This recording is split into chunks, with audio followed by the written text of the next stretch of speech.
The Terrible Old Man. By H.P. Lovecraft. It was the design of Angelo Ricci and Joe Zanuck and Manuel Silva to call on the terrible old man.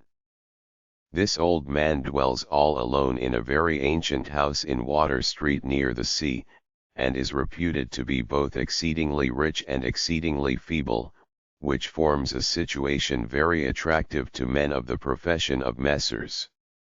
Ricci, Zanuck, and Silva, for that profession was nothing less dignified than robbery. The inhabitants of Kingsport say and think many things about the terrible old man which generally keep him safe from the attentions of gentlemen like Mr. Ricci and his colleagues, despite the almost certain fact that he hides a fortune of indefinite magnitude somewhere about his musty and venerable abode. He is, in truth, a very strange person, believed to have been a captain of East India clipper ships in his day, so old that no one can remember when he was young, and so taciturn that few know his real name.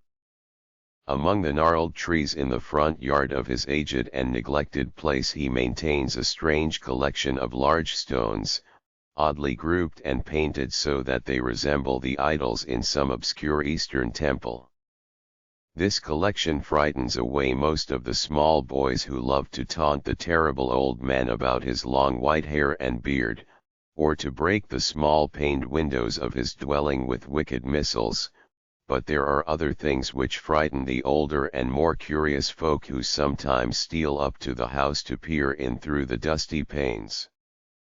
These folk say that on a table in a bare room on the ground floor are many peculiar bottles, in each a small piece of lead suspended pendulum-wise from a string.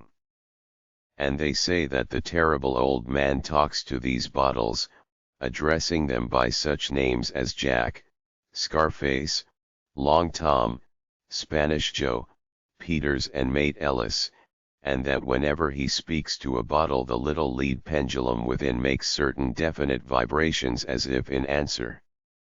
Those who have watched the tall, lean, terrible old man in these peculiar conversations do not watch him again.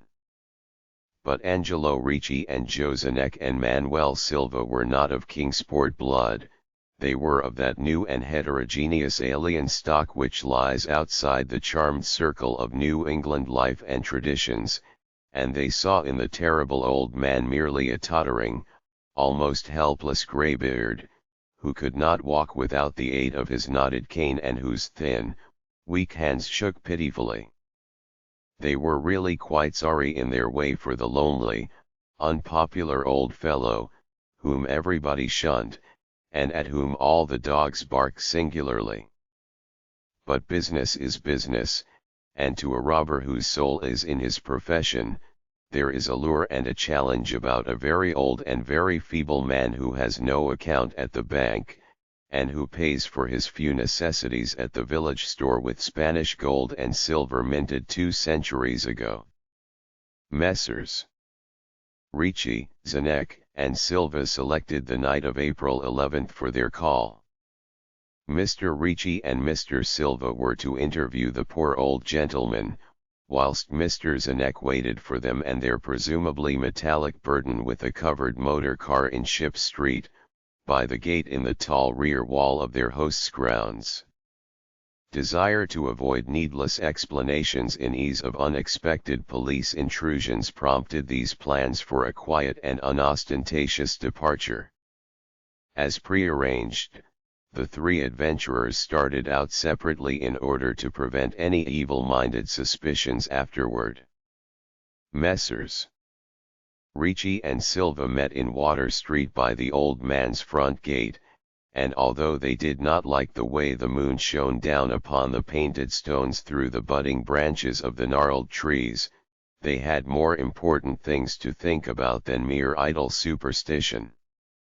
They feared it might be unpleasant work making the terrible old man loquacious concerning his hoarded gold and silver, for aged sea captains are notably stubborn and perverse.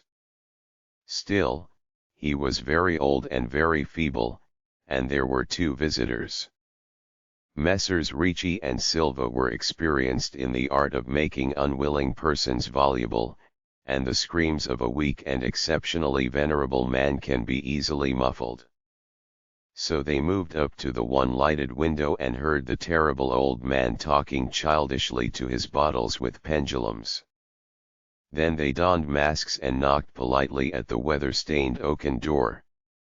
Waiting seemed very long to Mr. Zenek as he fidgeted restlessly in the covered motor car by the terrible old man's back gate in Ship Street.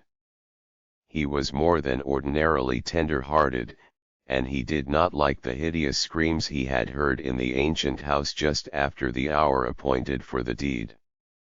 Had he not told his colleagues to be as gentle as possible with the pathetic old sea captain? Very nervously he watched that narrow oaken gate in the high and ivy-clad stone wall. Frequently he consulted his watch, and wondered at the delay. Had the old man died before revealing where his treasure was hidden, and had a thorough search become necessary? Mr. Zenek did not like to wait so long in the dark in such a place. Then he sensed a soft tread or tapping on the walk inside the gate, heard a gentle fumbling at the rusty latch, and saw the narrow, heavy door swing inward. And in the pallid glow of the single dim street lamp he strained his eyes to see what his colleagues had brought out of that sinister house which loomed so close behind. But when he looked, he did not see what he had expected, for his colleagues were not there at all, but only the terrible old man leaning quietly on his knotted cane and smiling hideously. Mr. Zenek had never before noticed the color of that man's eyes. Now he saw that they were yellow. Little things make considerable excitement in little towns, which is the reason that Kingsport people talked all that spring and summer about the three unidentifiable bodies, horribly slashed as with many cutlasses, and horribly mangled as by the tread of many cruel boot heels, which the tide washed in. And some people even spoke of things as trivial as the deserted motor car found in Ship Street, or certain especially inhuman cries, probably of a stray animal or migratory bird, heard in the night by wakeful citizens. But in this idle village gossip the terrible old man took no interest at all. He was by nature reserved, and when one is aged and feeble one's reserve is doubly strong. Besides, so ancient a sea captain must have witnessed scores of things much more stirring in the far-off days of his unremembered youth.